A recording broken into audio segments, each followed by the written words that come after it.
Hey there, folks! Do you like murder, mystery, and the macabre? Or maybe you're into ghosts and ghouls? Ah! This is Boogeyman Radio, sponsored by nobody, because nobody gives a f***. Here's your hosts, David and Charles. How'd you like it? I effing love it. That was amazing. I was dying, that was great. I love it. Got our sponsor. I fucking nailed our sponsor on that one. Woo. Yeah, you did. Nobody gives up. Because nobody gives a fuck. That's beautiful. That was awesome, dude. I have another one made. We'll probably run it next week. All right. Well, what happens when we do get sponsors? Then we'll just incorporate them. All right, cool. Eventually. We'll just leave it a little section. Yeah. Sponsored by Nobody Gives Up. Anyways. So we'll have that one. I'll run one next week, a different new one, and we'll let everybody watch and vote on which one they think is all right. The one to get, the one to keep. Well, I think that means we should probably play it at the end of it again. I guess you got to play the other one too, and then we'll play the whatever. Spurrier says he guessed he missed the sponsor spot. Should I play it one more time? Darn it. I'm going to play it one more time. Guys, we are going to have a vote here in a couple weeks on our new intro. You guys are going to get to pick it. So this is like number 1. So this is the first of the series of intros. So I'm going to replay the intro again. And then, like I said, if you want to follow us on our YouTube channel, it's youtube.com/Boogeyman Radio. And here in a couple weeks, we'll have a couple other new intros, and you guys will get to vote on them, and you'll pick our new intro. But this is the first submission right here. I'm going to replay it. In 2, 1. Hey there, folks! Do you like murder, mystery, and the macabre? Or maybe you're into ghosts and ghouls? Ah! This is Boogeyman Radio, sponsored by nobody, because nobody gives a f***. Here's your hosts, David and Charles. I love our mascot. He's fantastic. I do too. Right?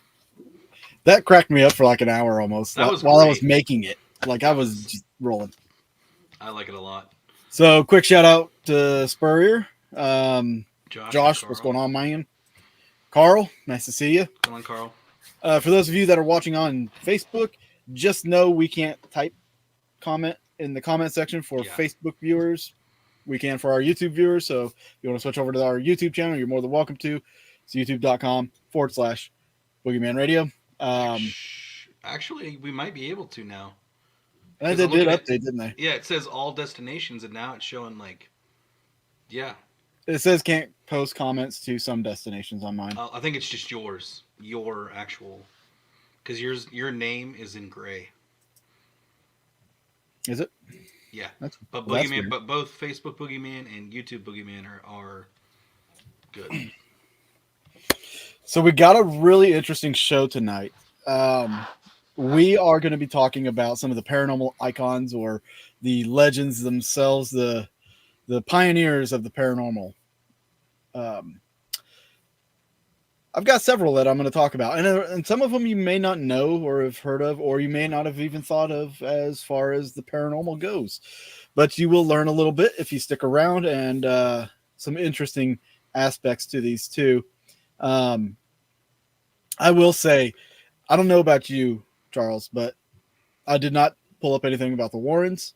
Probably won't really talk about them much. I pulled up a little bit, but not too much. Okay, because honestly, like with the Conjuring universe out there now, that's all anybody knows is the Warrens. So I kind of want to, we could touch on it, but like not make it a big focus. I was just gonna do I've got this awesome article that's got 15 investigators, and they've got a nice section of them. So that's what I was gonna read off of. I bet Justin Spurrier's on that one. Actually, he's not. But what? Yeah, these are a bunch of old dudes in their I don't know, probably dead. No.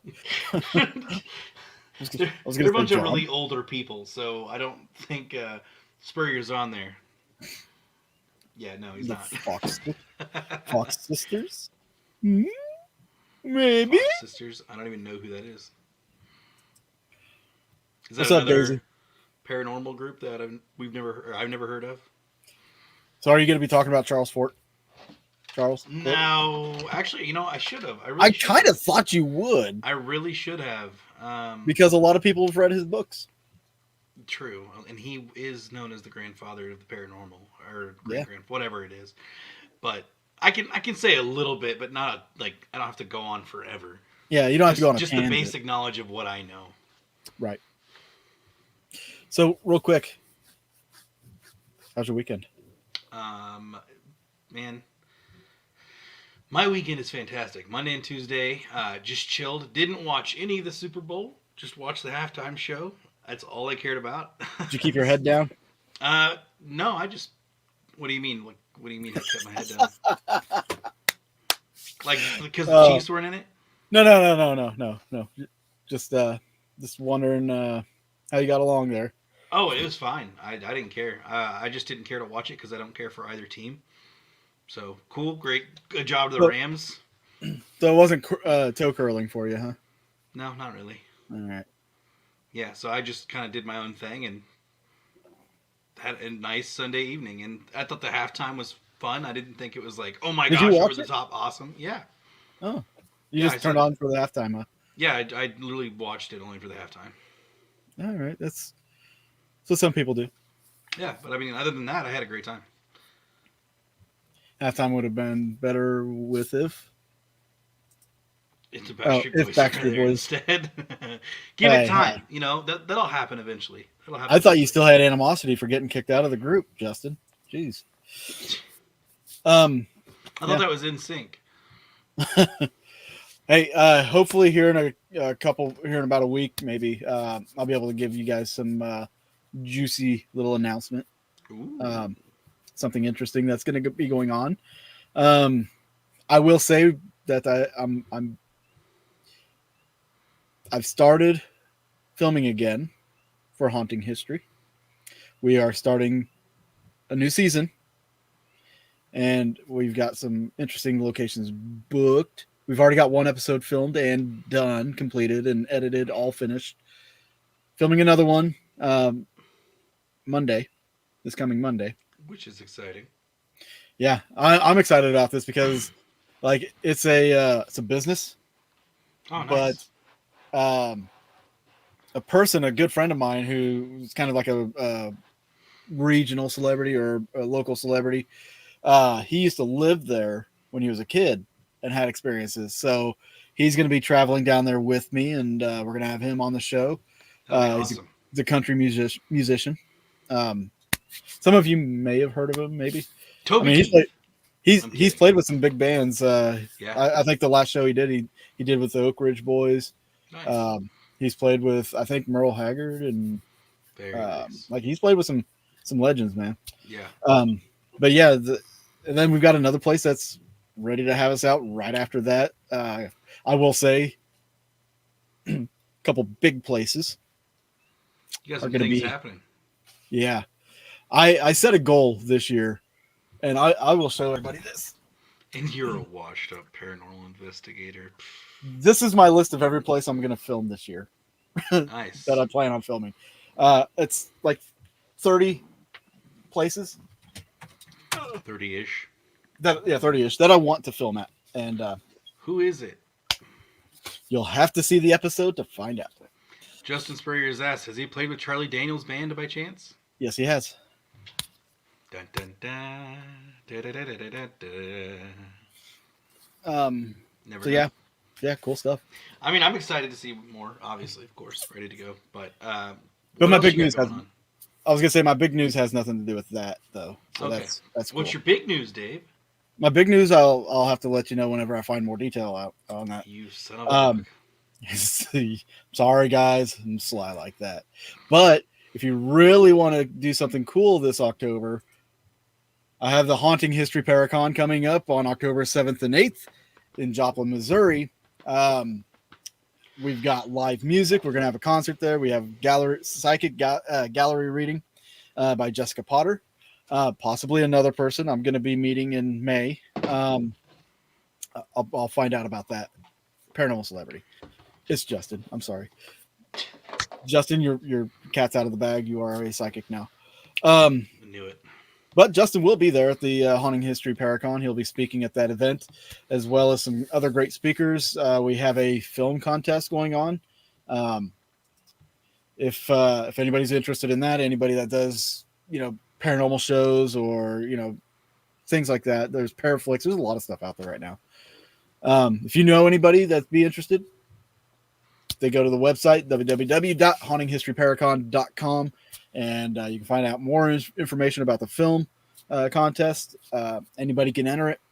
So the top 3 will be announced on the second day of the event, or the winner is going to be announced on the second day of the event. We'll announce the top 3 before then, so people don't just show up like, oh, I thought I was going to be a winner or something. That would be horrible. That would be horrible. Yeah, absolutely horrible. I entered a film contest and I came out here because I thought I was gonna, get recognized for it, but apparently I didn't make the cut. Not so much. Yeah, no, sorry about that. No, the film contest submissions end, I think, the 1st of August. I think is when we're ending the film submission. 1st of August or 1st of September, something like that. But yeah, if you know anybody that'd be awesome to join, tell them, hey, check this out. Send them my way. We'll get them hooked up. Tell them who sent you. It's gonna be beautiful. Yes, I'm really excited, dude. I've requested off work. I've hopefully got a place booked. I am super stoked. Dude, this event's gonna be badass. There's more stuff that I'm planning on booking that I have not told anybody about. Yes. So, yeah. It's gonna be a fun-filled weekend. Absolutely. All right. Shall we get into it? Yes. Let's talk about the people who pioneered the paranormal. So, Charles, let me ask you this. When I say pioneers of the paranormal, who is the first person that comes to mind? First person that comes to mind? Besides me. All right, hothead. Or big head, I should say. Just call me hot. Oh, my gosh. Okay, Thank you. First... Well, usually it would be Charles Fort, so not me. Why don't you tell everybody who Charles Fort is? All right, so that'll be a perfect little segue. So, yes, Charles Fort was a man. Holzer is a good one.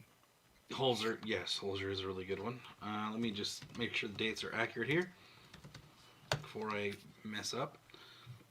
All right, so Charles Fort was an American writer and researcher who specialized in anomalous phenomena, so just weird things.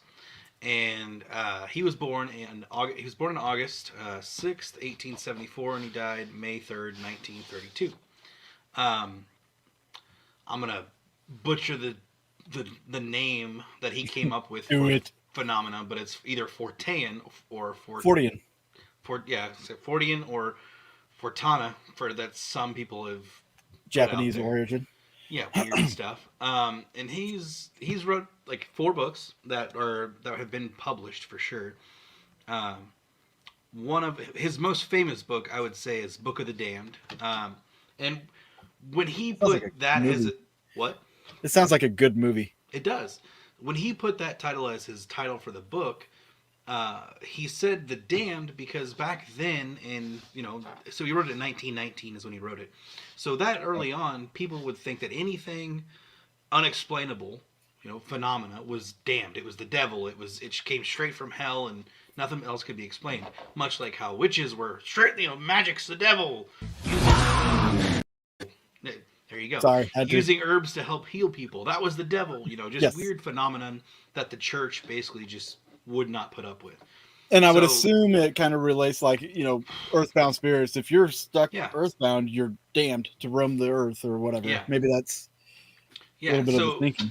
A better way that could be titled is the reference damned was the phenomena for which science could not account and thus was rejected or ignored. Much because of the church's beliefs and people wouldn't really dive into the unknown like that in a really big public way. Right. But so his book of the Damned just had really weird accounts. Just pigs animals falling from the sky, ghosts. I'm pretty sure he even had some sort of UFO phenomena. There was cryptids, just a bunch of different weird stuff. And this was the early 1900s. I wonder what their thoughts would be like some of the older guys like that, what their thoughts would be. What we've had numerous occasions where birds fell out of the sky, like a bunch of birds just died Random. like, and just fell. Like, I wonder what their thoughts would be on that. Right. A few more people have joined us. I want to say hi to everybody. Cassie, Denise, and then I think there was a Shauna that Denise had said. So just saying hi to everybody. Make sure everybody gets said hi to. Folks. Heart react to this. Yes, please By heart the way, react. The more you heart thumbs up. react, the more it goes out to people because Yes. thumbs up does nothing. Exactly. Let's see what other books he also wrote. Let's see here. Shoot, I don't want to. Let's just do books. Now Weird. you have a book of his, don't you? Actually, I have a book that's all 4 books. I have a thick book that's all 4 books. Yeah. Impressive. And I've read it from time to time, just when the mood strikes me, and sometimes I'll look up reference material through there because that's way back in the day. I imagine it's pretty thick. It is very thick. Very, Mr. Anyways. Thick Book. Hey, it's good books. Anyways, so one of them is called Low, Book of the Damned, and there's one more that New Lands. Where was it? It was right there. Book of the Damned, Low, New Lands, and then there's one more that it's just not pulling up for me right now, but that's okay. And I know my last name is Fort as well. I don't know if I'm any relation to this guy at all, or I'd claim it. I mean, it'd be cool, but I haven't. I don't know. We've traced my family tree back past the 1900s, but we've only traced the direct line, not like brothers and sisters and uncles and stuff. Where it branches out. Yeah, we haven't done any of that, so that'd be nice. But yeah, I mean, it could be a possibility. You might as well just say, "Yeah, I could be related to him." I could be. I mean, we have the same last name, so there's always a chance. It's Because the I same don't know first how name. many forts I've ever come across in my lifetime.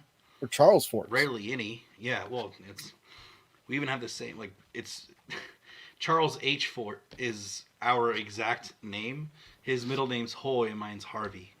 Ah. So it's kind of funny. Oh, Harvey. Oh, Harvey. But Oh, now I got that little detail, so it's just going to ride with the rest of the show. I'm just saying. What, Harvey? Harvey. It's going to go right. I It's love going to go. Harvey. It's going to go on the top shelf with this. Don't ever please associate Harvey with that person ever again. I've gonna be honestly that thought guy's about name. changing my name to Harvey. That is that guy's name now, from now on. No. I'm gonna make a T-shirt. That's going to ruin the name Harvey for me. I'm gonna make a T-shirt with the face on there, and it's gonna say, "Oh, Harvey." No, that ruins the name Harvey now because I thought about changing my name to Harvey. Don't do that. Why? Don't do it. Whatever. Anyways, so that's Charles Fort. He wrote a bunch of books back in the day. He did a lot of research. He actually had to go around and find all this research. Like it took him a while to do this book. So Yeah. it was pretty neat. I would say that I stumbled across him when I was like 7 or 8 years old. I wasn't reading normal kids books. I was reading spooky, weird books, and it mentioned his name in it at one point. So I was an odd child. Well, a lot of these icons actually kind of stem from that spiritualist era. Yeah. Like another one that there's a couple that I'm going to relate to each other, but one of them that really. Uh-oh. He pressed the wrong tab. That's what he gets for giving me so much crap with Harvey. Damn it. All right. One of them that flies under the radar. I appreciate it. All these tabs look alike. I know, right? Jeez. Justin said he has the tubes opened again. I got a close Pornhub. Cassie says fired. I got a close Pornhub. It's really bringing down your connection, man. Yeah, it's demanding a lot of me. Let's open up another window, shall we? And let's do this one. Yes. So what I was gonna say before StreamYard booted me, was Nikola Tesla was one of those people that kind of helped spearhead a lot of different avenues. but the paranormal he in a way helped nudge. And it's not just directly, but it was kind of indirectly. And the reason for that is because somebody else tried to spearhead his own thing from Nikola's experience. So Nikola Tesla claimed to experience the paranormal. Um, he wrote a note to the Red Cross of New York City saying, "The retrospect is glorious, the prospect inspiring. Much might be said of both, but one idea dominates my mind. This, my best, my dearest, is for you, noble cause, or for your noble cause." Hmm. He goes on to say, "I have observed electrical actions which have appeared inexplicable. Faint and uncertain though they have given me a deep conviction and foreknowledge that are all or that are long all human beings on this globe as one will turn their eyes to the firmament above with feelings of love and reverence. Thrilled by the glad news, brethren, we have a message from another world, unknown and remote. It reads 1, 2, 3." That's from Nikola Tesla. Um, so basically, on the official record, Nikola Tesla believed he was being contacted by otherworldly beings. Now, we all know, like Nikola Tesla's experimentation with radio frequencies and electricity. I kind of feel like he possibly built the first spirit box by accident. You know? Really? Yeah, because he was getting radio signals and well, he was receiving voices through certain devices when the time of radios was not a popular one. True. And again, he believed they were from outer space or from another planet. Um, he thought that these beings were from planet Mars. He credited many of his inventions to the ability to materialize them completely in his mind. He described his visions as an intense flashing of light, followed by moments of intense creativity and clarity. He was able to view the inventions before his eyes in holographic detail. He was able to rotate these visions, take them apart piece by piece, and every screw. And he did all this in his mind. He knew exactly how. Did he have a process? Was there a certain meditation that he did for this, or? I don't know. Wow. Huh. Um, he knew exactly how he was going to build the models based on his visions and Yeah. his visionary ability. And one of his greatest inventions was a rotating magnetic field, which came to him in a flash of intuition. And to me, whenever I read that for the first time, I thought about. Have you seen the? It's like a glove they wear with these little things that come off of it, and they create this 3D holographic thing you can manipulate and No. swipe and turn it. Have you not seen that? Mm-mm. Well, that's what it reminds me of. What did Constantine actually based a wait, what did he say? Actually based a good portion of my research off of Konstantin Rodiv or Rodiv and his research. Yeah, Rodiv Is it with the microphone. Constantin? It's Constantine, Okay. I believe. But the Rodiv microphone come from him, and that's actually an interesting piece of equipment, which I don't think is getting explored enough in the paranormal realm. Go back to basics. Yeah, I mean, I guess you could call it basics, but it's more like It would be. I would still consider his stuff futuristic work. which ones? Tesla's. Yeah, Stuff I mean, that there's Tesla stuff. made. I would still consider it futuristic. Absolutely. Like free energy. Yeah. So his images basically, and this also reminded me of Leonardo da Vinci, because a lot of people believe that Da Vinci, or not just Da Vinci, but like all these geniuses, these people that have progressed our capabilities and technologies by leaps and bounds with just a single invention. Some people believe that these geniuses have had communications with otherworldly beings, and that they were given this knowledge. And the way that Tesla described having these flashes and then just having these visions and abilities to think about these models and know how it's all going to go together and everything like that. I mean, That's huge. that suggests some kind of, I don't know, some knowledge that has to be gained. You know, with his experiments, did he tap into the ether? True. Rodive. Radive. Rodive. Radive. Roll this way. Rock this. Anyways. Roll this way. I have to do his name like this. I don't know why. I don't either. So Tesla let his knowledge of this information go like out to the public, like this experience that he was having with this communication. So like his visions were described in the same way that, you know, biblical prophets would describe theirs. Yeah. You know, he spoke of a knowledge base located somewhere in the universe, and that all humanity can tap into it if they could tune their minds into it, which would, I guess, be the ether. So could he have tapped into this source of knowledge? I mean, he was working with magnetic fields. True. You know, and was he hell? I mean, was he possibly some of the inventions that he's come up with, his discoveries? Do you think that some of this could have been stuff from the past that, you know, somehow it was inexplicably given to him because it had already been previously known? Or it was given to him in his mind by somebody. Yeah. Like they just implant.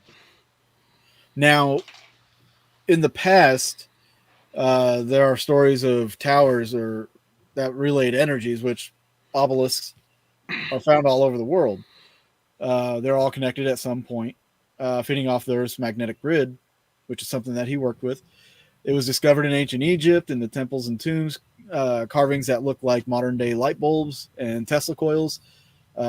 So his Colorado Wardenclyffe Tower, you think that was meant to connect to like the ancient energy grid? Like, I mean, we have ley lines. Yeah. I wonder if he knew about the ley lines and just kind of built off of that using this ancient knowledge.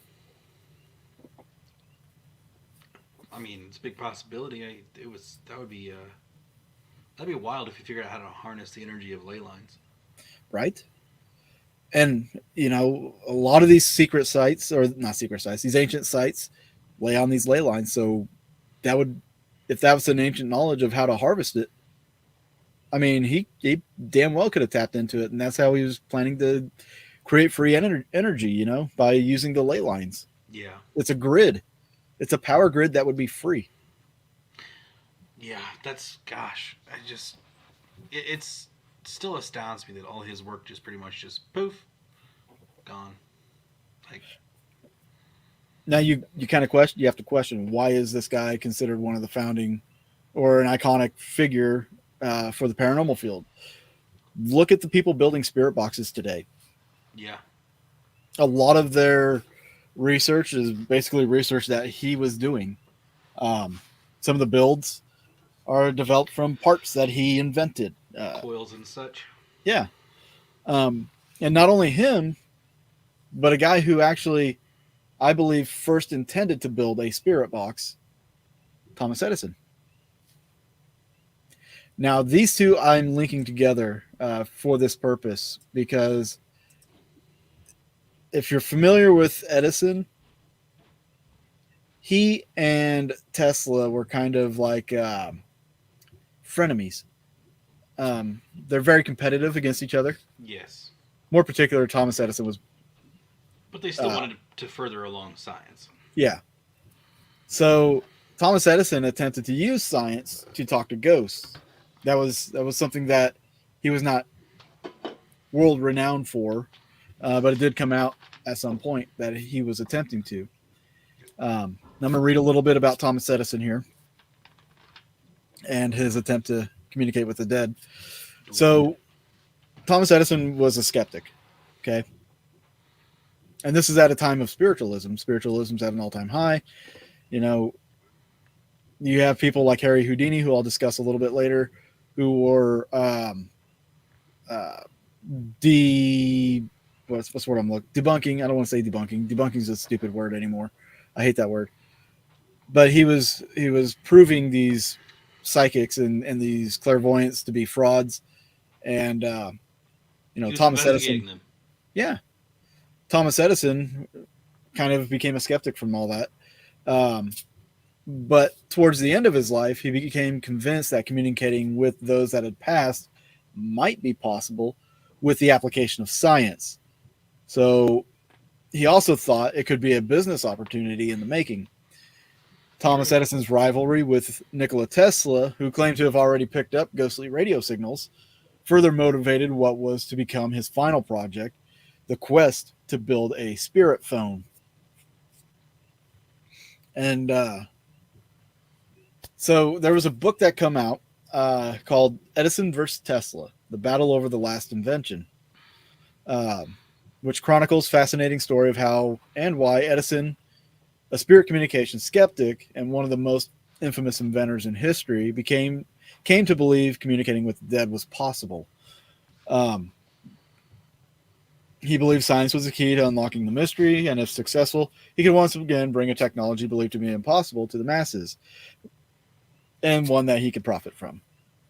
And this is the one thing I never liked about Thomas Edison from everything I've read, was he would borrow ideas and use it for profit. Like he would, like the light bulb was not Thomas Edison's invention. The only part of the light bulb that was actually Thomas Edison's invention was the screw part. That was it. He just made the idea better. Yeah, he made it easier to do. So if he was right and he could build a spirit phone, no doubt we would all be using them on a regular basis to talk to our past loved ones. Yeah. Maybe even pay for some consultation time with some of these geniuses that had passed, like Einstein. I mean, that'd be awesome. That'd be really cool. In Can you fact, imagine it though, like thousands of people trying to phone Einstein. right? Call waiting. Like, oh, just text me. Yeah, right. I mean, if that came up at that time, I think by now we'd be like even like Snapchatting dead people, Dead. right? Snapchat the dead. That'd be wild. It might be a cool app. Somebody could. There's your paranormal app. The next paranormal app's going to be Snapchatting the dead. Snapchatting dead. Trademarked. Ghost chat. Yeah, Snap Ghost would not be right. Maybe that's why they have the ghost as in the little logo. They're coming. planning on it, bastards. That app's meant for So- cheating. It's stupid. Anyways, So it would seem one of the major influencers of Thomas Edison's newfound openness to spirit communication was a man Edison had working for him by the name of Bert Reese.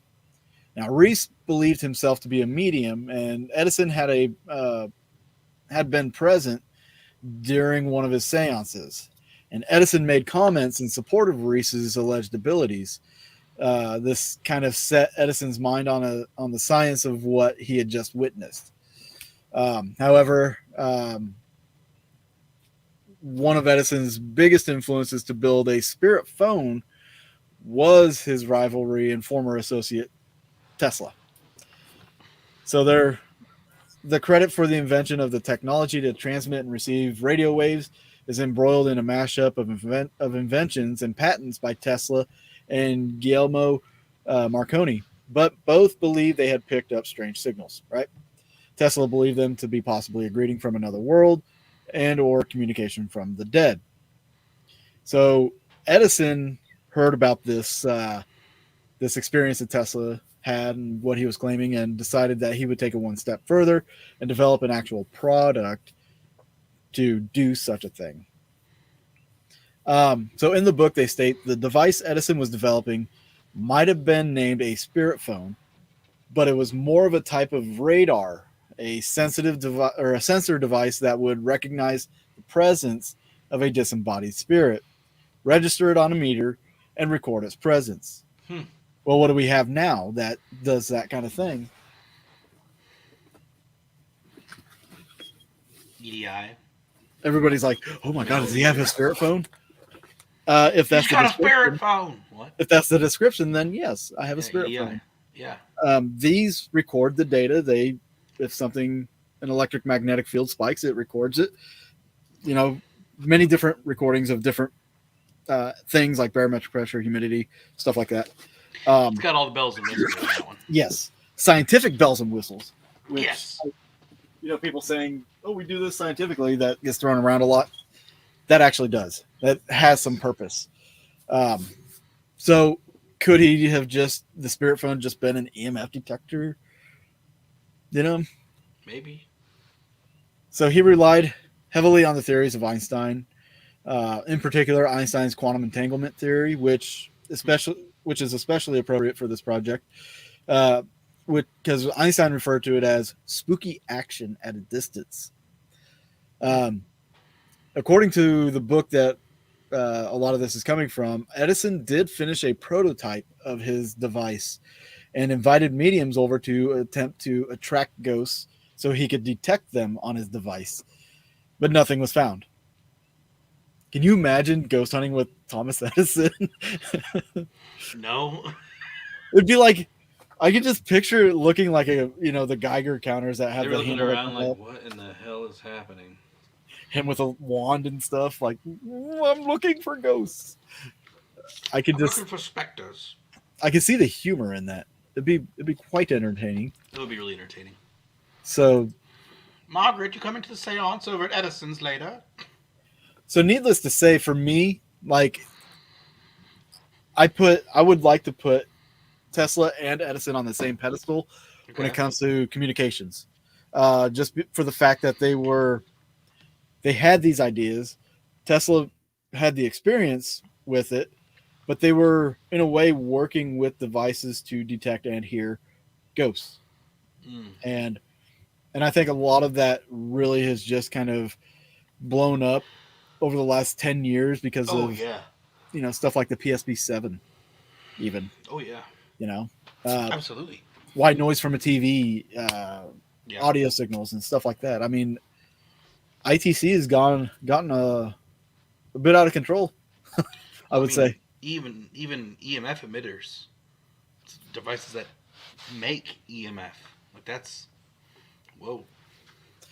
So yeah, I mean, these guys were the device icons, I think, in the paranormal field. So they just had to do it on a bigger scale because we didn't have the They didn't have the technology we do now. Yes. Where a single computer would take up 4 or 5 rooms.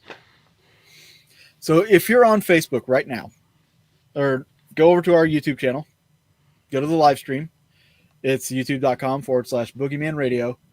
In the comment section there, I want to know who you think did it better, Edison or Tesla. Are you team Tesla or are you team Edison? This is like a Twilight thing here. All right, Musk, calm down. So, what have you got there, Charles? Well, I just want to make sure you're done because I didn't want to interrupt you. You were on a roll there. I'm good. I need something to drink though. Yeah, I'm sure you got cotton mouth like a mother. Yeah. Go ahead. Well, so I've got a few people I want to talk about, at least just a few. Not really, just a few. But that is very interesting. So for me personally, I would have to choose Tesla. I feel like Tesla came up with his own actual ideas, followed through his own projects. He didn't copy other people's work. Boom. Now, I relate to Tesla a little bit in the way that all of his developments, or the majority of his developments, came at a low budget funding. Yeah. Like, I think it was GE who they were going to fund him for the energy grid, but when they figured out they weren't going to make any money, they reneged on that. They pulled that away, So, Dang, and they gave some money. Electric. We'd have free energy by now. They gave Thomas Edison a shit ton of money for the light bulbs, which wasn't even his idea, but he just added one thing to it, and hey, now I'm rich. Hey, look at this. We can make it break down and make people pay for it more. Right? I'm gonna make a radio and call it Boogeyman Radios. Put an S on Because that's different. it. Yeah. And take the space away between Boogeyman and radios. And I'm gonna put RADEOS. Now you're thinking. Yeah. All right, so we'll first All you start gotta do off. is change 13%. Exactly. So we'll start off with a guy named William Seabrook. Hang on. For those of you on YouTube, when you comment Tesla or Edison, put it in the comments below, not in the chat. Put it in the comments below the video. We Is there appreciate a it. difference? Yes, there is. Helps our algorithm.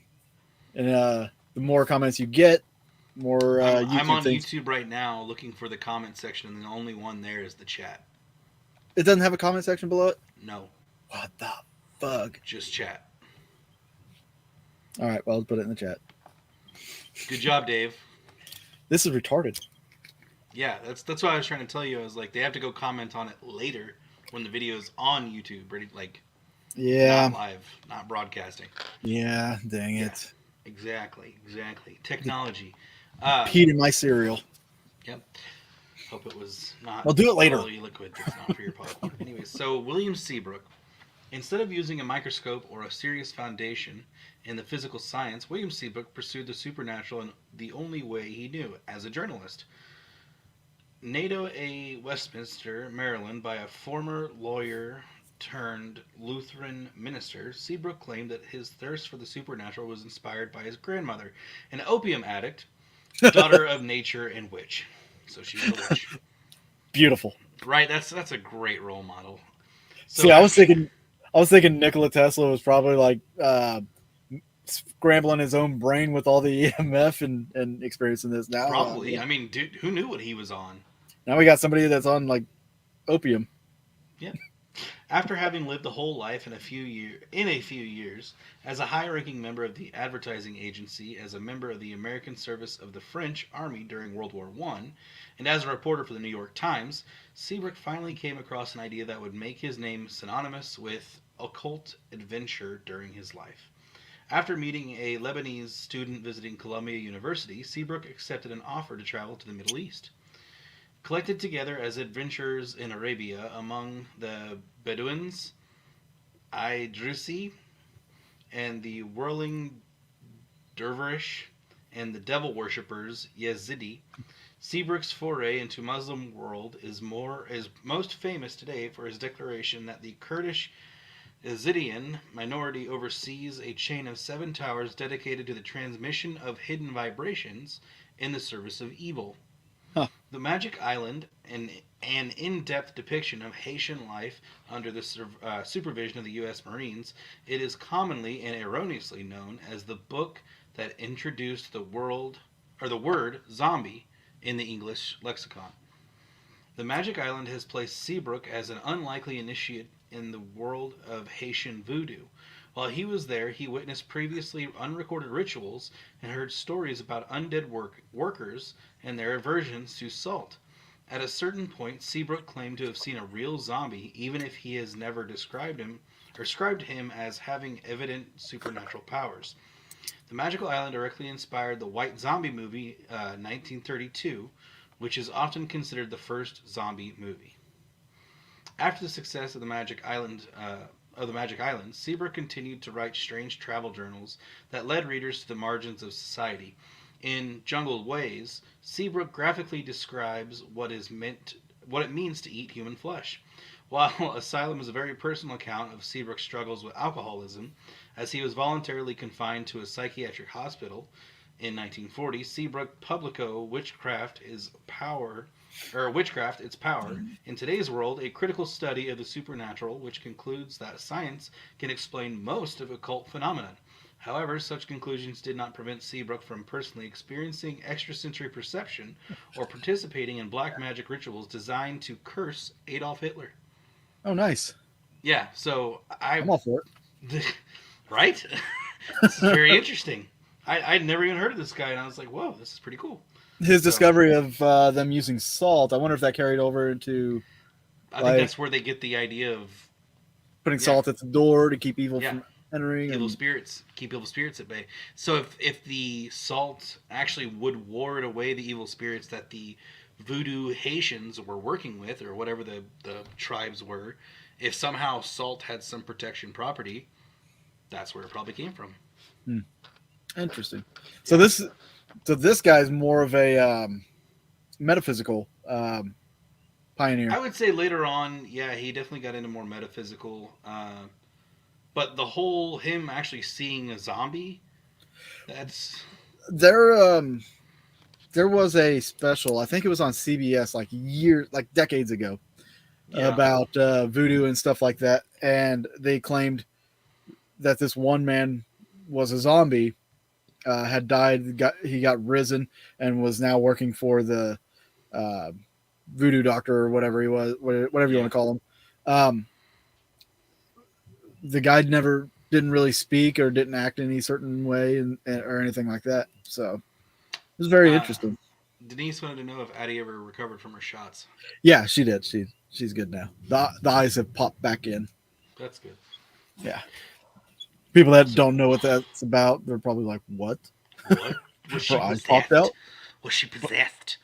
Anyways, Um, so now I'm going to talk about Joseph Banks Rhine. hey, real So, quick, I oh want to yeah, throw out there just something.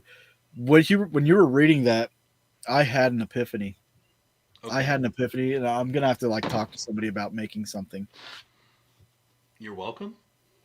Yeah, thank you. I want 20% of the profits. We'll negotiate later. All right, cool. 15 max. I'll call it. Yeah. 16.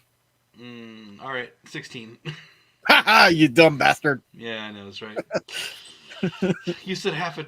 Oh my gosh, I had a line. Anyways, I love instances like that. So yeah, you'll have to tell me. Do you want to say the epiphany now, or are you gonna save it? No, because Yeah, if he's gonna save it, because so nobody else can steal the idea. So exactly. no one will be an Edison. Well, here's the thing. I don't want to put an idea out there if it doesn't work. That's true. That's Which, very true. hey, by the way, um, got a really cool results on the first episode of Haunting History that's going to be coming out later this year. When I get a few episodes together, I'll start putting it all out there. But I got some really cool results, um, and I'm actually putting the results in the show, so other people can take those results, do what you want with it, and experiment as well. Um, When you yeah, say results, what do you mean? Like you results? have to watch the show. Yeah, okay. Oh, I'm saying, like, is it evidence? Is it I mean, when you're using certain technologies and things happen, or yes, like, okay, yes. There's results from technology, okay, and I'm using going different techniques. some technology, and I'm going to encourage people to continue the testing and everything. And we're going to continue it as we film too. But good start to it. Interesting little theory that's building up, I guess. All right, all right. So we're gonna get into next. So Joseph Banks Rhine, J.B. Rhine left such a powerful legacy. Hey, That hey, Justin. oh, At least your legs are silky smooth. true. All right, so one of the leading academic institutions, in the United States, he called his parapsychology laboratory the Rhine Research Center. Training botanist with a master's degree and doctorate from the University of Chicago, Rhine was particularly interested in studying what he called parapsychology. Inspired by a lecture given by Sir Arthur Conan Doyle at the University of Chicago, Rhine accepted the invitation to join Dr. William McDougall. I love that name. I don't know why, but I love that name. A renowned psychologist and paranormal researcher in his own right, a la Duke, where Rhine began to contemplate whether communication with the dead was possible or not using the most modern tools available at the time. As they prepared for what was to be a monumental experiment, Ryan and his wife, Louisa Heckerson, she is also a PhD student in botany, wrote an article exposing a fraudulent Boston medium called Mina Kandron. Okay. Wait, were you about to say something? No. Oh, I thought you took a breath and it sounded like you were about to say something. Anyways, the article, a Parasocial Journal of Abnormal and Social Psychology, pointed out to Arthur Conan Doyle A well-known disciple of the clairvoyant exposed, J.B. Rhine is a donkey. So, yep, that happened. For most of his life, Ryan's research and work were devoted to studies of extrasensory perception, so ESP. Ooh, nice. He is the author of several books on the subject and was one of the first to seriously study it as an academic subject. William Seabrook shared Ryan's interest, and the two often collaborated in experiments, using the Seabrook farm north of New York as a laboratory. Strangely, Dr. Peter Venkman, portrayed by Bill Murray, performed a Reno-inspired ESP test, albeit unscientific, at the beginning of Ghostbusters. Interesting. Which he did. He did perform an ESP test. I think those are very interesting things, by the way. If you guys have never done an ESP test, I definitely recommend it. one thing I'll say about Ghostbusters is they actually did their research whenever they were assembling like the script and everything, like yes, the things that they were doing, the techniques they were using, things they were talking about. Like it was actual, yeah, very good, interesting talking points. Now, the whole concept of latching onto a spirit with a laser and plasma, I don't know about all that, but well, yeah, you never know. Exactly. Now I've got more, but I don't want to. Like, who else do you have? Let me go into one thing here, and the reason we're kind of doing this show is I know a lot of people that are in the field right now. They just have seen what's on TV. Like the Jason Hawes, the Zach Baggins, and what's his name from Paranormal State, Ryan Buell, and the Klein brothers, and the Kling brothers, and whoever it is. Yeah, sorry. The early days of paranormal TV. A lot of people just cling to that, and that's what they know. That's how they, function as a team or as a researcher or investigator. But these names that we're putting out there, if you've not heard of them, they're worth looking into and checking out some of their research. Because I mean, if you're a smart person, you do this research for what they've been doing, you might be able to continue that research, or you might come up with an idea, kind of like how I just did a little bit ago. Yeah. And you might be able to apply it yourself. So this sounds long and drawn out and everything. The show might sound that way, but I'm telling you, for research purposes, these names. Well, and I also wanted to talk about these people because when I get online, I don't really see a lot of people talking about actual other investigators like that helped pioneer things. We have just, it's mainly the news stuff is like, oh, scary footage here, scary footage there. Let's talk about certain specific, topics of the paranormal. Paratainment. Yes, but there's no, there's not, I'm not saying there's no, but it's just not out there's there a lack of. Plus, I think it's good to share, give credit where credit's due. Yes. The people that have helped change things and have done things well before we did. You know what I think we should do next week? Whatever. Mm-hmm. Next week on our, we're going to go back to just our YouTube channel next week. So if you guys want to see this, you guys can just jump over there next week. But I mean, most people watching this is on YouTube too. I think what we should do next week is do a current investigator. Let's give shout outs to some current investigators. Yeah. And we can bring them on, for a few minutes and let them talk about what they're doing. I'm down. Yeah. I know a few people. We'll just, people that are doing some things. If they're available, obviously. If they're not, people that are doing things. Yeah. Yes. People that are doing things to help further the field instead of just, making a TV show or.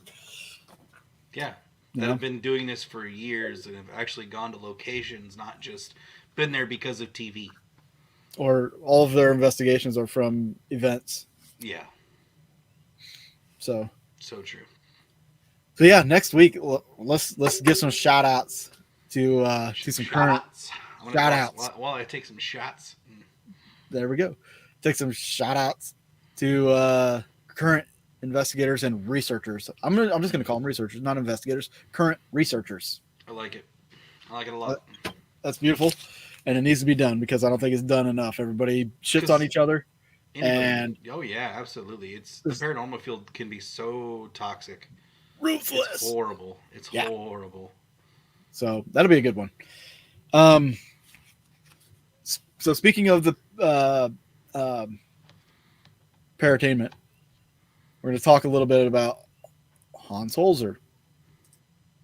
Yes.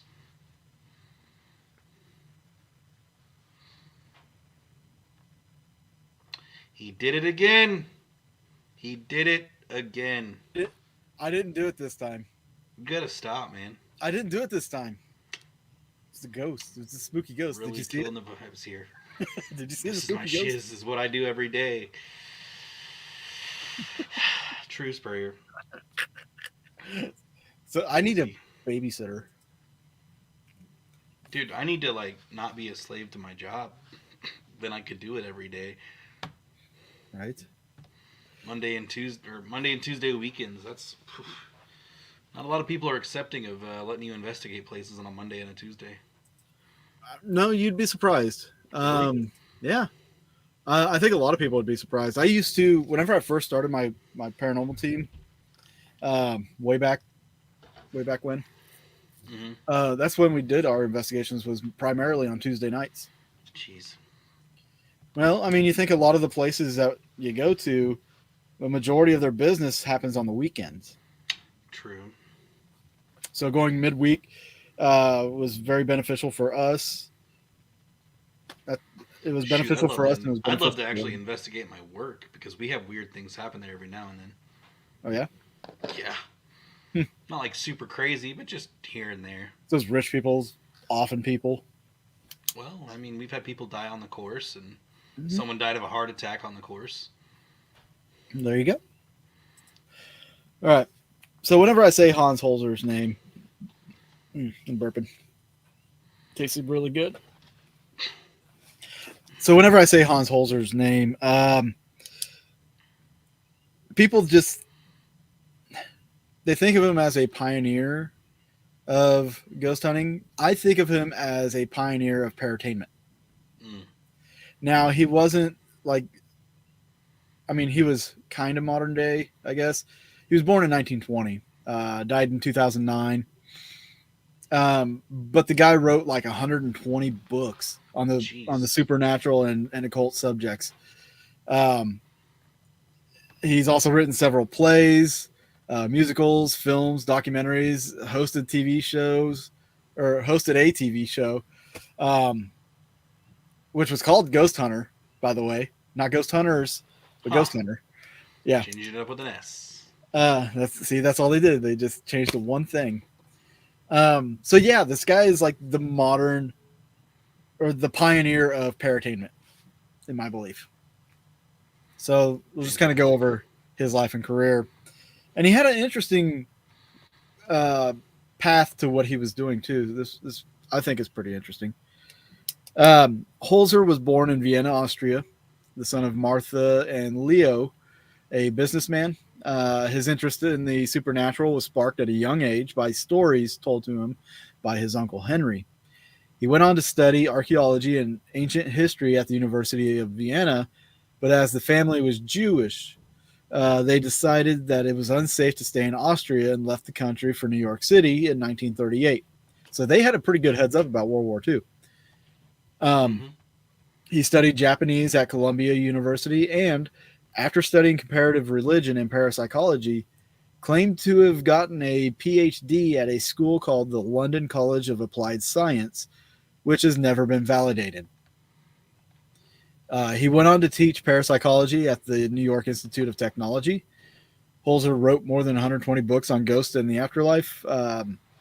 His extensive involvement in researching the supernatural included investigating the Amityville horror.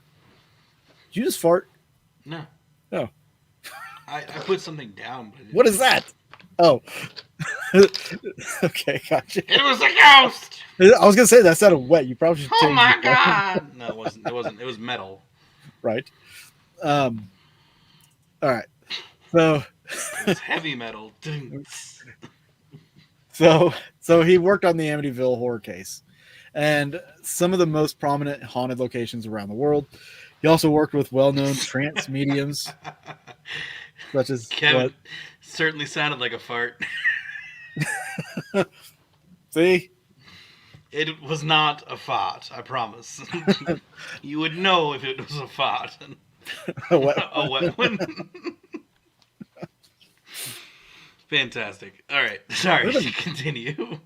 Where's the napkins? Jesus. Oh, wait, I've heard a ghost burp, so I guess that can fart too. I mean, they could. Hey, I mean, you never know.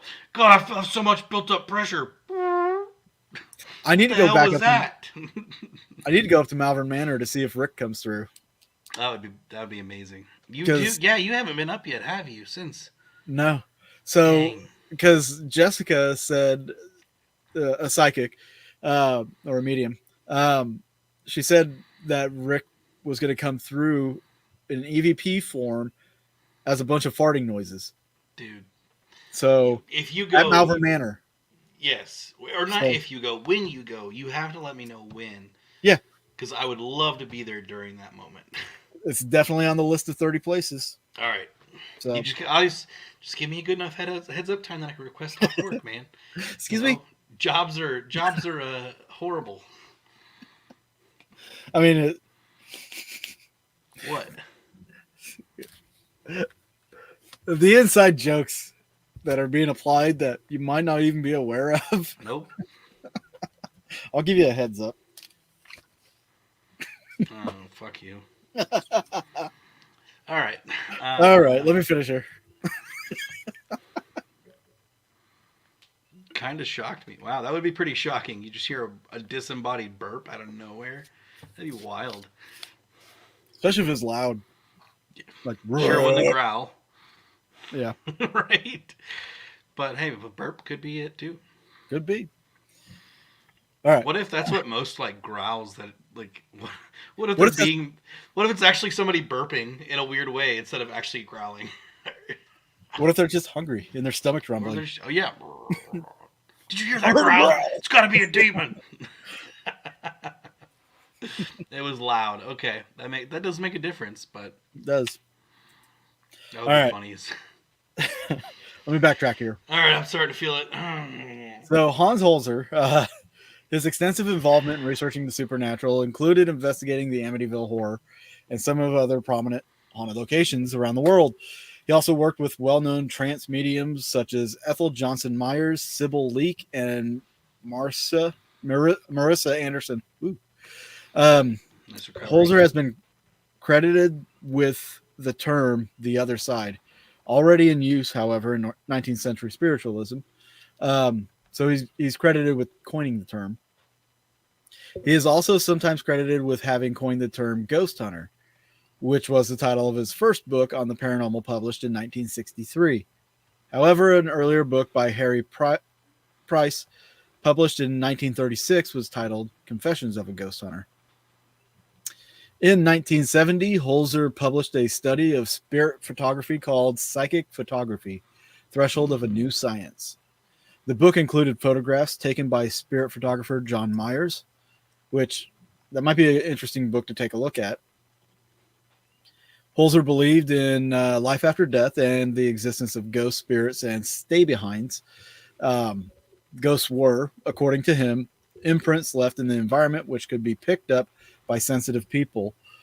Spirits were intelligent beings who could interact with the living, while the stay-behinds were those who found themselves earthbound after death. He also believed in reincarnation and the existence of levels of consciousness, which I can get with that. I'm on the same page as that. With reincarnation and the levels of consciousness, I kind of believe that's why we're reincarnated, is so we can attain each level. And if we don't get the next level, we have to repeat. Keep on this point. on going. Huh? Keep on going. Yeah, it's like a vicious cycle. And I also think it has to do with dimensions too, like going to we'd be in the third level of consciousness, which would also be the third dimension, right? Yeah. And then the fourth dimension. Yeah. Anyway, Well, that we think of, but that's a whole in-depth conversation right there. So Holzer was mentioned in Nathan Fielder's television show, Nathan for You. A psychic in the show claimed his mother, Yolanda Bard, was deemed the queen of psychics by Holzer himself. Holzer and his wife, Countess Catherine Genevieve Buxhoveden, a sixth-generation descendant of Russian Empress Catherine the Great, had two daughters. and I don't know why they're telling me about the marriage. I don't give a shit. I Um, guess. so yeah, he was well known for the um, Amityville horror investigation. Um, so I'm looking for this one point. Holzer's. Okay. So Holzer's claim that the house, this was a little asterisk on his career, I guess. Holzer's claim that the house was built on Indian sacred land was, however, denied by the local Amityville Historical Society, and it was pointed out that it was the uh, Montaukett Indians and not the Shinnecox who had been the original settlers in the area. Holzer went on to write several books about the subject, both fiction and nonfiction. So I'm guessing there's a lot of facts that get kind of misconstrued I between was the gonna say, two. I'm sure there's a lot of there's people don't necessarily know the straight story. Yeah. Holzer was a proponent of psychic archaeology, which has been widely criticized as a pseudoscience. He's also endorsed psychics in ghost hunting, which I mean nowadays you just kind of you take it either way, really. Yeah. Um, and skeptical investigator Joe Nickel has written that Holzer did not provide verification for some of his claims and that he credulously accepted spirit photographs, anecdotal reports, and other doubtful evidence. Nickel also wrote that the mediums Holzer endorsed, Ethel Myers and Sybil Leek, offered unsubstantiated, even unverifiable claims of information that can be gleaned from research sources from knowledgeable persons by cold reading, which is an artful method of fishing for information. Mm. Um, let's see, fellow ghost hunter Peter Underwood wrote an obituary for Holzer in The Guardian, which he disputed Holzer's claim made in his 1979 book Murder in Amityville, that the house on Ocean Avenue in Amityville was built on the Shinnecock burial grounds. So there was a lot of people that were kind of coming out against Holzer, but Holzer was kind of making a name for himself out of the media, really just kind of putting it out there, and and you see a lot of that today. Yes. People will. I've heard this from other people, so it's not coming directly from my mouth, right? But there's a lot of shows out there that might be fake. Very big possibility, scripted and whatnot. Yeah. Like the whole instance where the camera crew, like the van rolls up and like the person comes out and they're like, oh, by the way, it's, hey, it's Brad with blah blah blah blah blah blah. It's like, oh yeah, nice to meet you. That's all. That's all. No. Yeah. That's. They know exactly who you are. You met up probably 10 minutes ago and said, all right, this is how we're going to do things for the shot. Some shows will leave bits of information out, and they will have exacerbated other bits of information just to try to make it more appealing. And some of that information might not be 100% accurate. And that's not just shows, but that's also with locations too, which means like you've got to really do research. Denise Pridemore can tell you all too well that bad research leads to what's the right word? What's the right way to put this? Misinformation. Well, I was going to say like an explosion of misinformation, but that's what draws people in. That makes money. The misinformation makes money, hence the government. But I digress. Or use trickery to make equipment respond. Yeah, absolutely. Sorry, I just got a possible news that GoldenEye might be getting a remastered on Xbox, and I'm kind of geeking out right now. You're just now hearing about that? Yeah. I've heard about like a possibility it was going to get remade for a month now. Well, I think Microsoft just officially announced it yesterday. Cool. Cool. Yay! Love being an Xbox guy. Anyways. I'm sure they're going to make it for the other consoles too. Not if it's a Microsoft Studio thing. Maybe for computer, but PlayStation not so much. It's all right. I've gone this long without playing it on N64. I'll go a little longer. I've got an N64 that I actually play it on, so it's pretty nice. Dude. So when that game came out, my roommate and I, we had a big 65-inch TV, like those big blocks. The big giant block flat screen. Yeah. Yeah. And we'd invite some of our friends over, and we'd just go Oh yeah, all the free time. for all And four. you know that as soon as you get Free. the golden gun, it's over. Mm-hmm.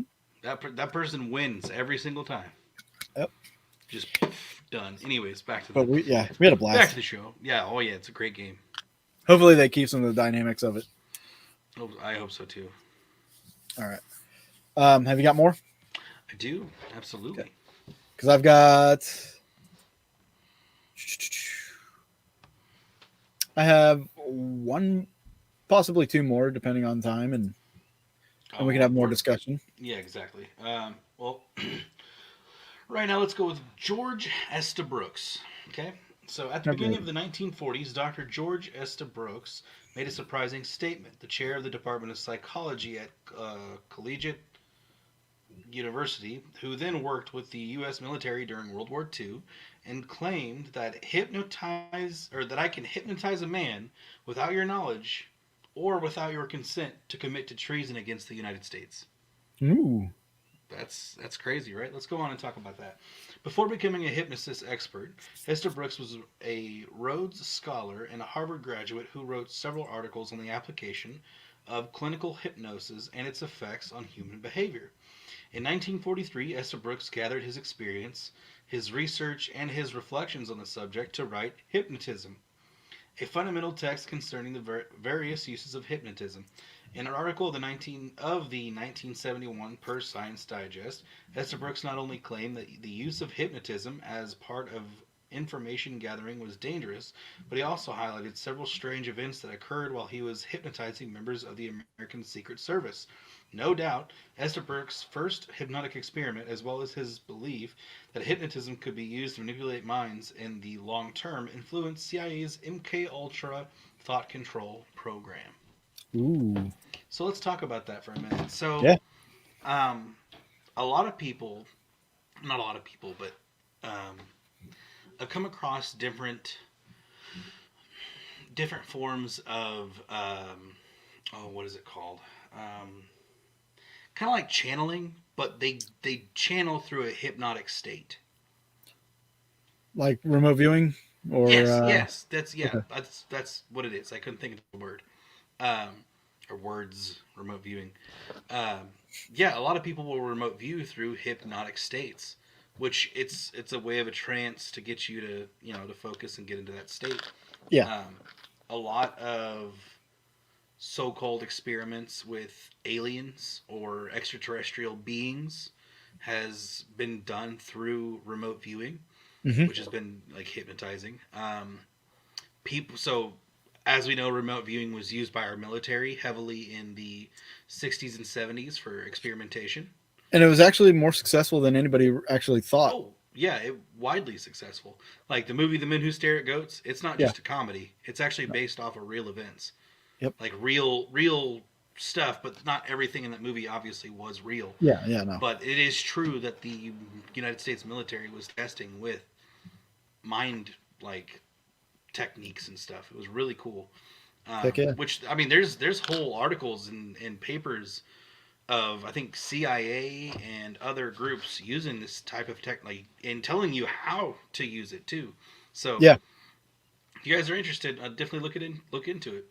But Yeah. I remember seeing some TV show. They were talking about MK Ultra, and not only were they just using it for, um, remote viewing during the war, mhm. but they were also using it to try to communicate to some aliens. Yeah, And this one lady said she was part of this program, and she was connecting to this group that I think they said that they were, was it 12 or 9? Like they were claiming to, they called themselves something. I don't want to say it was a Majestic 12. I don't know why they keep popping up. But they kept claiming they were like this group called, or a faction with a number associated to it. But it just kind of made me wonder, like how did they know to use somebody to do that? Or was it just like, hey, you know what? They can remote view there. What if they could remote view in the ether or, in the universe? So Absolutely. I imagine that would take, if let's just say for remote viewing is possible, which I believe it is. And I know people that have done it and have felt drained after doing it so long. How much energy does that take to remote view into like the astral plane or into like space or something, Mm-hmm. trying to remote view another planet or something, that'd be kind of an interesting thing to try, especially with these new exoplanets kind of being discovered over the last 10 years. Yeah, absolutely. These new habitable places. Which is just wild. But all right, so let's do this. Let's talk about Frederick Bligh Bond, Mr. Bond. Bond, Frederick Bond. Yes. That's a nice ring to it, don't you think? It's actually a really good Bond. Yeah. Like the others on this list, Frederick Bligh Bond was born into his vocation as a paranormal researcher. Cousin of Sabine Baring Gould, Anglican priest and writer of Onward, Christian Soldiers, who also composed volumes such as A Book of Ghosts and The Book of Werewolves. Bond probably felt a genetic attraction to the strange and the inexplicable architect for training and education. Bond was hired in 1907 to manage the excavations in Glastonbury Abbey and its surroundings, which is pretty neat. Unbeknownst to his employer, Bond was deeply interested in spiritualism, a then popular religion that involved mediums, seances, and other forms of communication with ghosts. Moreover, Bond was convinced that Glastonbury Abbey, a 7th century Anglo-Saxon Benedictine monastery, say that freaking 5 times fast. I can. You want to see it? No. Matt Damon. It's not even what it was, but okay. It was close. So it had been built according to the precepts of sacred geometry, and thus provided an unlimited well for contact with the dead. That's a whole other topic too. Yeah.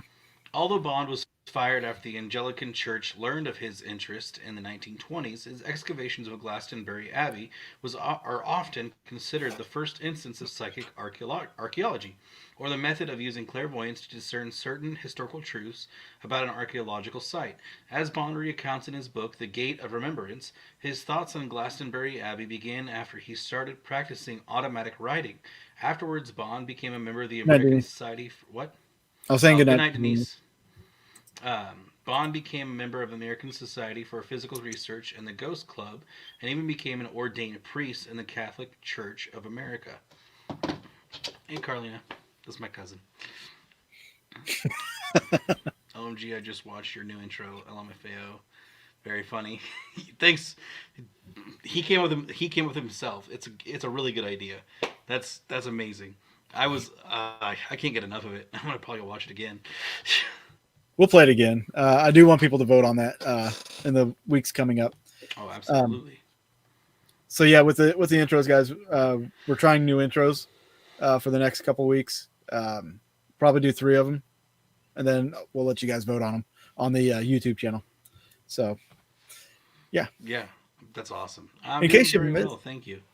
What's up? In case you missed it, sorry. I'm just gonna play it real quick. Yeah, go for it. Play it. I'm gonna play the. This is the first entry in our intro contest. So let us know what you think. Hey there, folks! Do you like murder, mystery, and the macabre? Or maybe you're into ghosts and ghouls? Ah! This is Boogeyman Radio, sponsored by nobody, because nobody gives a f***. Here's your hosts, David and Charles. Yes. Fantastic. I love our sponsors, so. True, so do I. Love our sponsors. It's good to have nobody. It's good to have nobody. We have each other. And all of our people that have liked and watched the videos. Right? We love our audience. Without you guys, we would have no audience. We really would, and that's so sad. So sad. Speaking of that, if you guys haven't done it yet, please hop on over to our YouTube channel. Let me try to, what is it? YouTube.com/Boogeyman Radio. Boom. And subscribe to the channel. It really helps with the algorithms, and obviously like the video. It goes a long way if you guys help us with that. Facebook hates us a lot. Yeah. Well, I should say Facebook hates me a lot. Facebook hates Charles. Charles Yes. is the enemy of the state. I'm an enemy of propaganda and anyways. What? All right. So since I'm going to talk about them just real quick, and you can talk about whoever you want to talk Who, about. Facebook? No. Oh. Ed, Lorraine, Warren. I'm just going to talk about their little small snippet here. Now, before you do, I just want to preface this with we know everybody knows who Ed and Lorraine Warren are. If you've not watched the Conjuring series of films, then you probably don't know who they are. But they become a very mainstream duo. Yes. So we didn't want to really touch on it too much just because of that. Right. I was going to say that the 3 paragraphs that I read, or the information I'm going to read, is just a small snippet about the Warrens. Yeah. There's so much information on them, it's insane. Now, would I have liked to met them? Of course, that'd be really neat and awesome to meet them. But that's not going to happen because they're both not alive anymore. But that's okay. Spirit boxes, buddy. That's true. Hey, one of these days, dead, man. I don't know if they want to be around to do that, but okay. What if their daughter, who also heads their group, by the way, their daughter and their son-in-law, is in charge of their team now. I don't know if you knew that or not. Nope. Oh yeah, okay. So I'll say what the team is called in here, but it's Anyways, I never paid attention to them really. That's it. That's okay. All right. So Edward Warren Maney, I'm sure, was born in September 7th, 1923, and he died August 23rd, 2006. And Lorraine, his wife, was born January 31st, 1927, died April 18th, 2019. So not that long ago. No. They were American paranormal investigators and authors associated with important cases of infestations. Edward was a self-taught and self-proclaimed demonologist, author, and teacher. Lorena... Like everybody else. What? I said like everybody else. Yeah. Lorena professed to be clairvoyant and medium of light, trance, who worked closely with her husband. Now, there are courses you can go and take to help you become, not become a demonologist, but huh? It's not like it's official though. It isn't official, but it is like practices that have been used in investigations by the church. Yeah. It's nothing ordained. That have worked. So it's not something, there's not a lot of people out there that are sanctioned by the church. Yes, I agree. But, now, with that being said though, the church did call on the Warrens a lot for investigations. So that's because they knew their shit. Yes, because they knew their shit. They knew what they were talking about. And they were actually there for people when strange occurrences would happen and nobody would listen to them. Even the church. Even the church. They wouldn't. The church would have to be like, well, we have to have somebody investigate it first, and then we'll send out the church to come and take care of whatever's happening. Or even them saying, you know what, we can't touch this, but we'd like for you guys to go. Yes. Yeah, they knew what they were doing. And I know you'll also get on there and find many articles of, oh, they were frauds or they didn't know what they were doing. Well, I beg to differ. I feel like they actually did know what they were doing if they were not employed, but if they were working with the church pretty regularly. Yeah. To me, that says something because we all know that evil forces are out there, and that's usually the cases they worked with. And if it actually worked, anyways. Yeah. That's a whole different subject. So, in 1952, the Warrens founded a organization called the New England Society for Psychic Research, and it's New England's oldest ghost hunting group. Author of numerous books on the paranormal and their private investigations of various reports of paranormal activity, they claim to have investigated further I don't know if I would say 10,000 cases. That's the number put here, but that's a lot of cases. So maybe it is. The Warrens were among the very first investigators of the controversial hunt in Amityville. According to the Warrens, the NESPR, their group, Yeah. uses a variety of individuals in their investigations, including doctors, researchers, policemen, nurses, university students, and members of the clergy. So they weren't. It wasn't just them. They would actually have other people help them.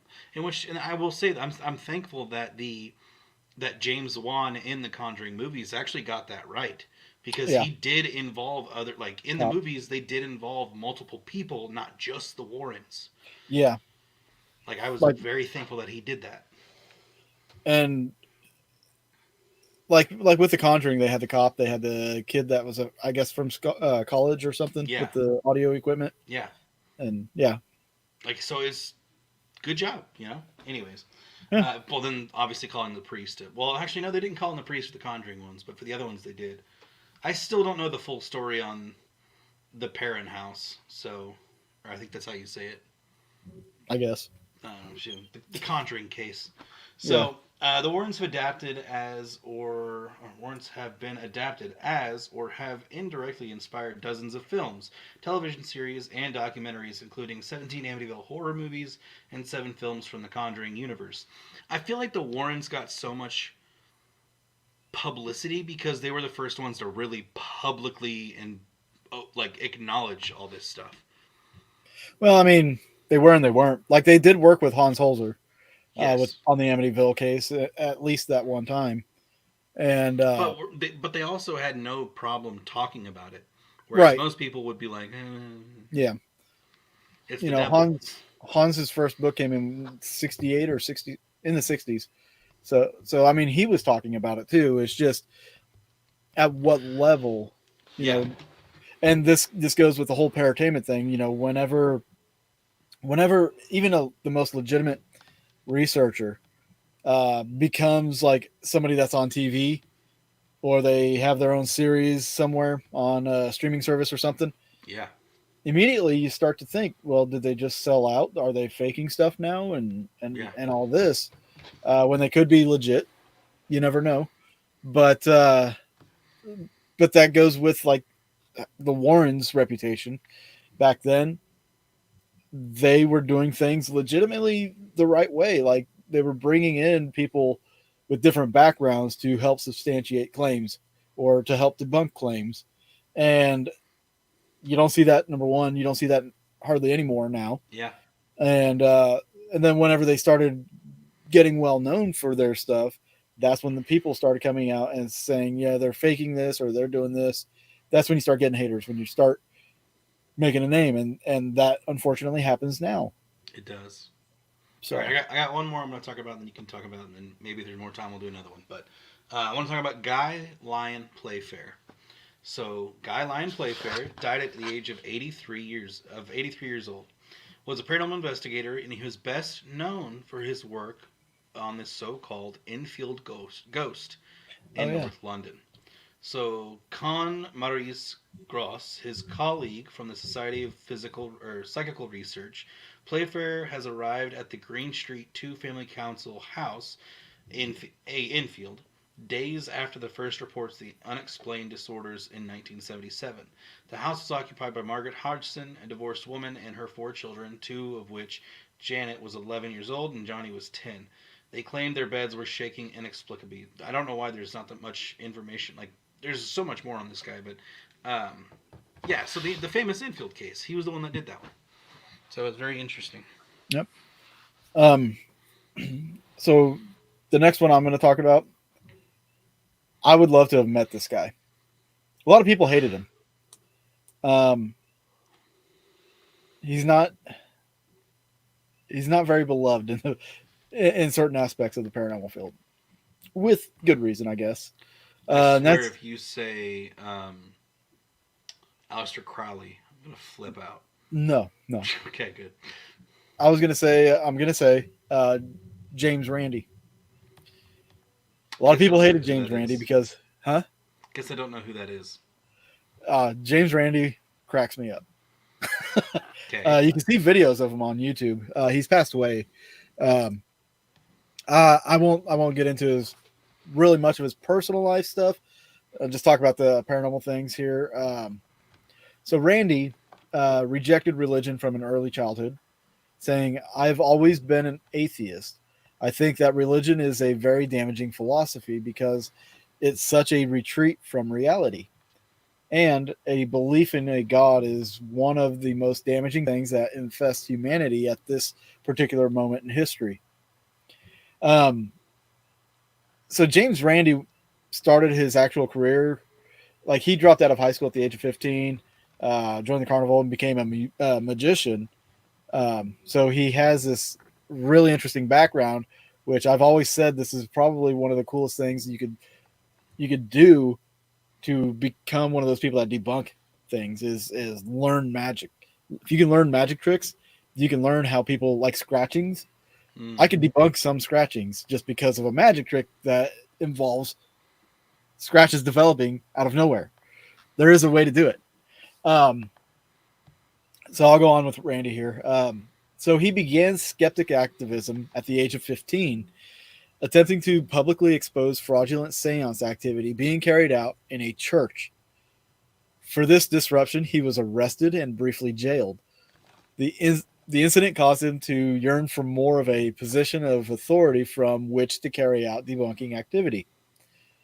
Um, Randy gained fame as a debunker after appearing on The Tonight Show in 1973 together with Uri Geller, where he was later credited with having contributed to Geller's failure to perform his psychic feats. So basically, he challenged him. If I remember this right, he challenged him right there on the show and completely like killed him. Um, Beautiful. he continued to publicly denounce Geller as a faker. In 1976, he was a co-founder and executive director of the Committee for Scientific Investigation of Claims of the Paranormal, (CSICOP), together with Paul Kurtz, Ray Hyman, Martin Gardner, Carl Sagan, and others, becoming the organization's public face. And having Carl Sagan in there with his background in physics is pretty huge. It says a lot. In the 1980s, Geller launched libel actions against Randy, in which CSICOP was also named. These were eventually dismissed, but the burden of legal fees on CSICOP led to Randy's acrimonious departure. Randy started his own debunking membership organization, the James Randi Educational Foundation, in 1996, and later returned to the CSICOP as a fellow. In 2015, the Education Foundation transformed itself into a granting body, providing about $100,000 per year of funding to nonprofit groups whose activities matched its mission. It also ceased accepting memberships and donations. Randy became a leading figure in the skeptic movement through books, television programs, and other media appearances disputing the claims of psychics, parapsychologists, and alternative medicine practitioners, and carrying out media stunts to expose charlatans. He was known in particular for his $1 million challenge, a monetary prize offered to anyone who could convince him they possessed psychic powers. No candidate passed the preliminary tests, and the challenge was terminated in 2015. Randy stressed that he created illusions through tricks that can be explained logically rather than by psychic or paranormal powers.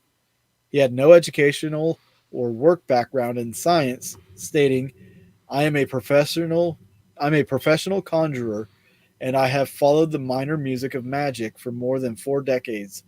As a conjurer, I possess a narrow but rather strong expertise. I know what fakery looks like."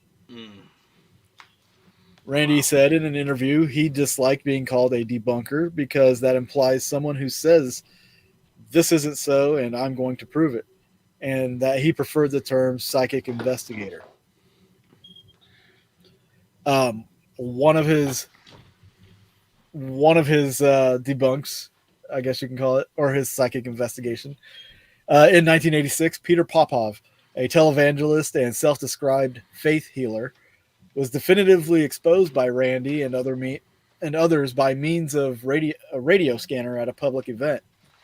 This revealed that the information about audience members, which he appeared miraculously to know, was being fed to him by his wife through an earpiece. Recordings of the description were played by Johnny Carson on his Tonight Show, leading to Popov's temporary disgrace and bankruptcy. Um, there is a lot of things that he went through. It lists like testing dowsers, different people that he tested, and like there's a long list. Yeah. But that's what he did. He held a level of skepticism and maintained that level to the point where, like, you know, he didn't necessarily believe in the afterlife, but he didn't necessarily believe that, you know, people had these gifts. And true. Nowadays, it seems like everybody's got the gifts. Yeah, that's true. There's no James Randi out there to well, let's try it out.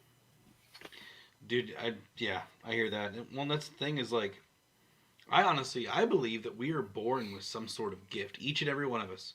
I think we have some sort of gift, but we just lose it over time because we cram our head with so much bull crap, and we just forget. Yeah, and I don't think, like, I think it has to be developed, but I think we can still maintain it. Much like muscle memory and stuff like that, where you have to work on it to keep it going.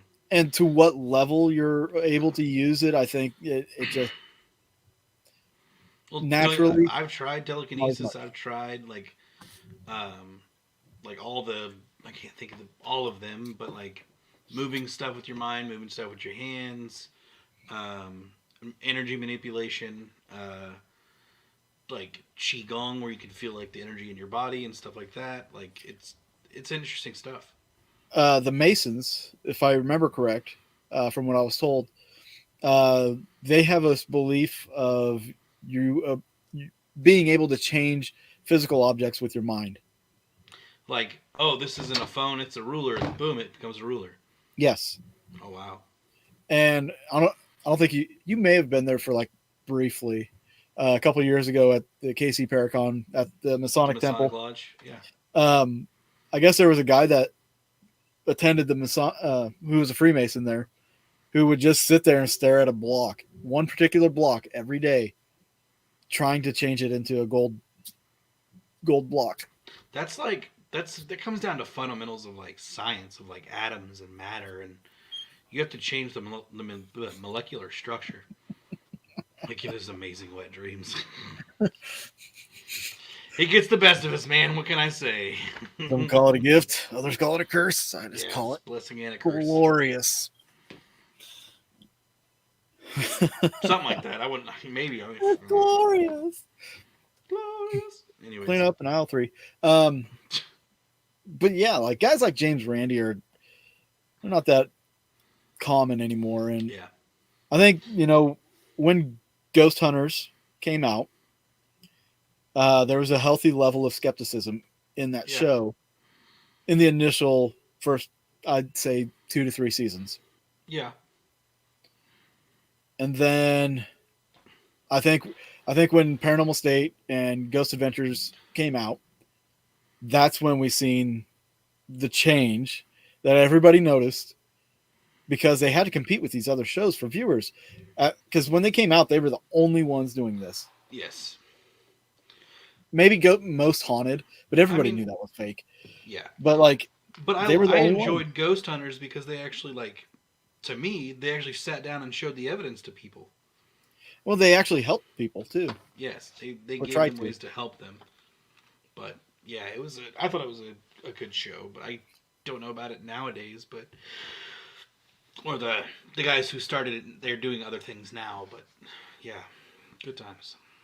But yeah, like even now, like the new Ghost Hunters, I think they're just going to these big places like any other TV show and investigating. They're not even investigating; they're just there to record stuff. That's it.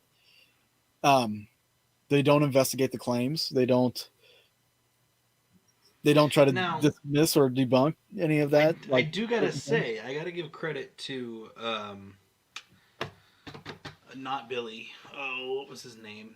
The guy that Ghost Adventures got most of their tools from. Spurrier. Well, no, it was not Spurrier. It was before Spurrier. Uh, Bill Chappell. He would was it Bill? Yeah, because I think it was Bill Chappell where Bill they'd get a Chappell. bunch of experimental stuff that was never really used before. Yeah. So Yeah. I gotta give them credit as far as they were trying to use different tools from different people. Yeah, So that's the one thing I liked about Ghost Adventures early on was their willingness to experiment. yes, That's something. Why aren't people doing that? I don't know. I mean, there's so many shows that are streaming now on different streaming platforms. There's YouTube, there's Paraflix, there's shows on Tubi, just everywhere. Yeah. But they're all the same. We hear the claims, we go there, we try to record shit, and we leave. Well, I mean, there's not much like There's no other than getting your hands on different technology or different means of investigating. There's not much to do there. You can try to debunk claims. Yeah, You could learn but about the that's part of history. investigating. It should be, but it's not. Fair. To me, that's just in part of it. Yeah. I can tell you why, but it's conversation. Um, But well, even some of these YouTubers, they don't make a whole hell of a lot of money either. True. Well, I was some of talking them about do. YouTubers There's some of them that actually make pretty good profit off their YouTube channels. because it's the oh my god, did you see that guy's fucking crazy Well, here's the thing: like, there's hype. some shows are actually pretty decent, good filming, stuff like that. Crap evidence, Yeah. right? And I don't even want to call it evidence. They put out there that they've captured stuff, and a lot of it's crap where you can't hear it. But they'll put it out there and they'll say we captured this and we heard this, and it's not really anything. There's probably somebody in the other room, but yet they still get hundreds of thousands of views on each video, and they're putting out videos like crazy, that boggles my mind. Is the amount of videos they're putting out in a short amount, like doing the editing and stuff. Yeah. So like the people that are having hundreds of thousand views per video, I mean, they're making pretty good money. Because I can tell you, based off of my own video, my most watched video is 250,000 views plus, and that has netted me, I think, $1,500 Nice. just for that one video. So I mean, if you're constantly getting 100,000 views, you're not doing too bad. No, not at all. People just watch anything nowadays. It's crazy. Exactly. Same. Yeah. Then I don't know. I'm really. But to know that someone is faking crap though. Well, there's a fine line right there, because if they're knowingly putting a crappy dust orb on there and calling it a spirit, are they faking that? That's faking it. Yeah. Not every dust orb is an orb, guys. I mean, it's a circle, but And not every dust orb is a ghost orb, guys. not It every just orb boggles my mind. Yeah. There'll be like speck of dust or just dots all over the camera. Oh my god, you see all those orbs? You see all this ghost? The only time I'll mention it is if there's correlating evidence to go along with that, Yes. like an EMF spike and then the door slams. Well, even if the ball or orb or whatever moves in weird ways, in very different ways, and if a door wasn't shut or air wasn't moving, well, you don't know that air's moving if you're watching the video, or if there's light coming from it. If there's actual light coming from it and it's emanating its own light source, that's a whole different story too. if I see it with my own eyes, then I'll believe it. Well, it's just like Not through the camera lens. Not through the camera lens. Yeah. It's just like anybody else's stories. If someone tells you a story of something they witnessed, it's like, how much can you actually believe them? Exactly. It sucks, but at least you had an experience and you could believe it. Yeah. Sometimes I feel like an a-hole because sometimes I'm like, I take everybody's like experience at face value. It's like, oh, it's cool for you. I mean, I don't know exactly how true it is or how much is embellished, but I mean, it's a good personal experience, I guess. Well, and also how much people get caught up in their own emotions in the moment and adrenaline and stuff too. Yeah, So you never know. yeah, and they have a connection to that experience, and in their mind, it may have happened one way, and when in actuality, it was something really simple that they just complicated because of the moment. Like people get excited, they complicate everything that's going on around them. Oh yeah. Or try to make the investigation all about them. It is actually emitting light, or it is the movement of the bug reflecting in our light. No, I'm talking like something emitting its own light, not. But I get what you're saying there, Kevin. Like I said, I would rather see it with my own eyes instead of seeing it through the lens. Oh yeah, you'd actually see a light source come across. Like you watch this ball of light appear out of nowhere and just Mhm. disappear at the same time. Yeah, Yep. that would be amazing. I don't think I've ever. I don't think I've ever seen what I would consider an authentic orb in my own eyes, like a Right. ball of light. I've never seen random balls of light. Now I've had there was this one time that I woke up and the person sleeping next to me was like hyperventilating and I'm like, "What the heck? Are you okay?" I'm like, "Dude, I just watched this ball of light float above us and then just shoot down the other side of the room." So, and I was like, "Just go back to sleep." And I felt like immediately back to sleep. I was so Right. tired, but uh yeah, it was a that's the only time that I think that I would have been ever really close to an orb.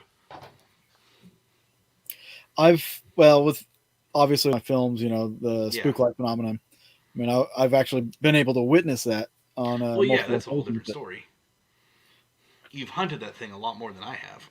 Yeah. So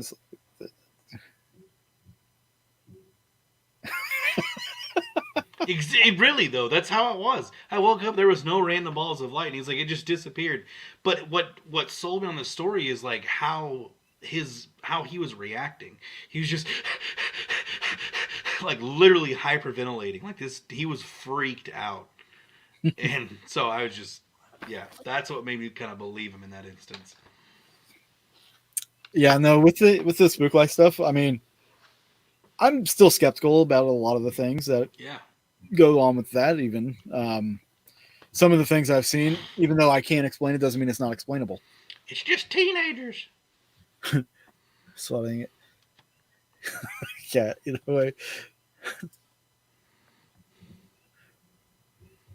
We smell ooh, ooh, ooh, ooh, ooh. Just finished. Oh Lord. Ah, good times. No, it's Now that's something I'm planning on trying to get set up for the Paracon too, the Haunting History Paracon. Is since Joplin is notorious with the spook light, I want to try to get a hold of somebody out there on Spooklight Road and see if we can't park in their yard or something and have like a group of people go out there to see the spook light. Be like a little after hours event for the Paracon. that'd be fun. Go to I the mean, there's actual no correct guarantees. location. Yeah. Right now, as it is, you can't park on the side of the road. You'll get ticketed and fined for it. So, Oh, really? Now that's a thing? yeah, Wow. it was when we went too. Oh, good. Wonderful. But whenever I went and filmed, I did find a side road. There's a road that runs parallel to that, and that's where Josh and I would go because everybody goes down to the main Spooklet Road, Yeah. but a lot of the tales and stories talk about it moving through the fields and stuff. So we're like, well, why not try over here? And we actually seen something, um, but Hmm. but it was a dirt road at the time, so we could just park there. Nobody bothered us. Um, but the that dirt road has since been paved, from what I'm told. So Oh, I'm that's gonna have to interesting. like talk to somebody.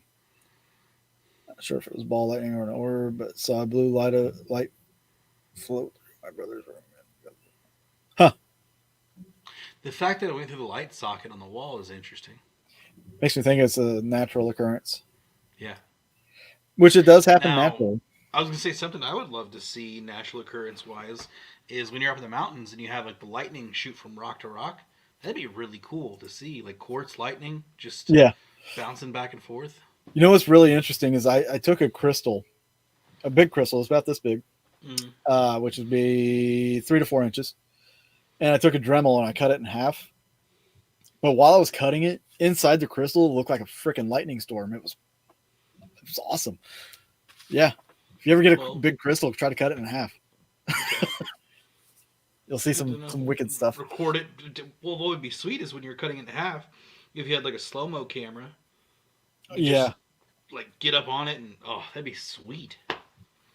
Hmm. I need my phone. Mm. Well, I've got the slow motion thing on my phone, and Oh, super yeah. slow motion There you go. might be interesting.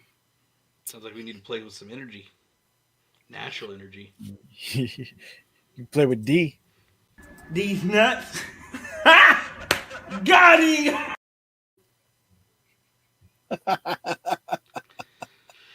Not even gonna address that one, sir. Not even Oh, gonna man. address that one. Hey, That was good. yeah, had to use it. Had to.